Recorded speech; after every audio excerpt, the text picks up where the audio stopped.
Hello guys, back to my channel Sanjit Puja. ভালো আছে কেন বলছে তোমাদের স্বাগত জানাতে পারি। রেসিপি নিয়ে আজকে বানাবে মটন কারি। তো চলুন থাকুন। তো এখানে আমি মটন নিয়ে নিয়েছি, ভালো করে ধুয়ে পরিষ্কার করে নিয়েছি। তো মশলাগুলো এবার করে নেবো। এখানে আদা রসুন পেঁয়াজ, তো আদা রসুন পেঁয়াজ আমি বেটে নেব। আদা নিয়ে নিলাম, আদা রসুন একসঙ্গে নিয়ে নিলাম, সামান্য জল দিয়ে দিলাম। মাংসতে আমি স্বাদ মতো নুন দিয়ে দিলাম আর দই,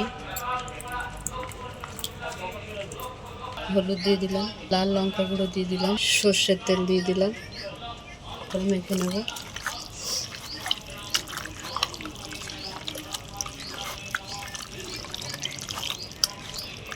চাপা দিয়ে আমি কিছুক্ষণ রেখে দিলাম। তো কড়াটা বসিয়ে দিলাম আমরা। তো সর্ষের তেল দিয়ে দিলাম, গরম হয়ে গেছে। একটু নুন দিয়ে দিলাম, এগুলো ভেজে নেব। কিছুক্ষণ রেখে দিয়েছিলাম, এবার আমরা এবারে সিটি দিয়ে নেব।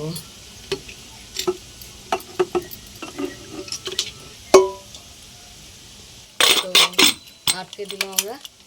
আলুটা লাল করে ভাজা হয়ে গেছে, তুলে নিলাম। তো মটনটা আমি সিদ্ধ করে নেব, বসিয়ে দিলাম। তো নামিয়ে নিলাম আমরা। আর কড়াইটা বসিয়ে দিয়েছি, দুটো শুকনো লঙ্কা দিয়ে দিলাম, গোটা জিরে দিয়ে দিলাম, 4টে এলাচ, লবঙ্গ, দারচিনি দিয়ে দিলাম, 3টে তেজপাতা দিয়ে দিলাম, একটু পেঁয়াজ কুচি দিয়ে দিলাম। পেঁয়াজটা ভাজা ভাজা করে নেব, একটু ভাজা করবো। ভাজা হয়ে গেছে, আমি এখানে আদা রসুন বাটা দিয়ে দিলাম। আদা রসুনটা ভালো করে কষাবো। তো সামান্য অল্প একটু নুন দিয়ে দিই, জিরে পাউডার দিয়ে দিলাম, ধনে পাউডার দিয়ে দিলাম 2 চামচ, হলুদ দিয়ে দিলাম, লঙ্কা গুঁড়ো দিয়ে দিলাম, ভালো করে। সেখানে পেঁয়াজ বাটাটাও দিয়ে দিলাম। দুটো আজকে খুব দুষ্টুমি করছে। ওখানে আমি আলুগুলো দিয়ে দিলাম। তো আমি কুকারটা খুলে দিলাম, টমাটো করে নিয়েছি। মটনের জলটা আমি আলাদা করে নিলাম, একটু একটু করে দিয়ে কষে নেব। তো আমি মটনটা দিয়ে দিলাম আর একটু ভালো কষে নেব। তো আমি এবারে জল দিয়ে দিচ্ছি, সিদ্ধ করা জলটাই দিয়ে দিলাম। তো চাপা দিয়ে দিলাম, ঢাকাটা খুলে দিলাম।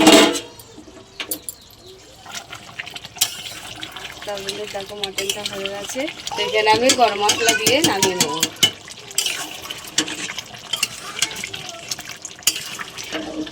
তো আমরা নামিয়ে নিলাম, মটনটা হয়ে গেছে। তা তোমাদের কেমন লাগলো বলো, ভালো লাগলে লাইক করে দেবেন, শেয়ার করে দেবেন, কমেন্ট করে দেবেন, সাবস্ক্রাইব করে আমাদের পাশে থাকুন আর ভিডিওটা অবশ্যই দেখবেন। আজকে রেখে দিচ্ছি, টাটা টাটা দে।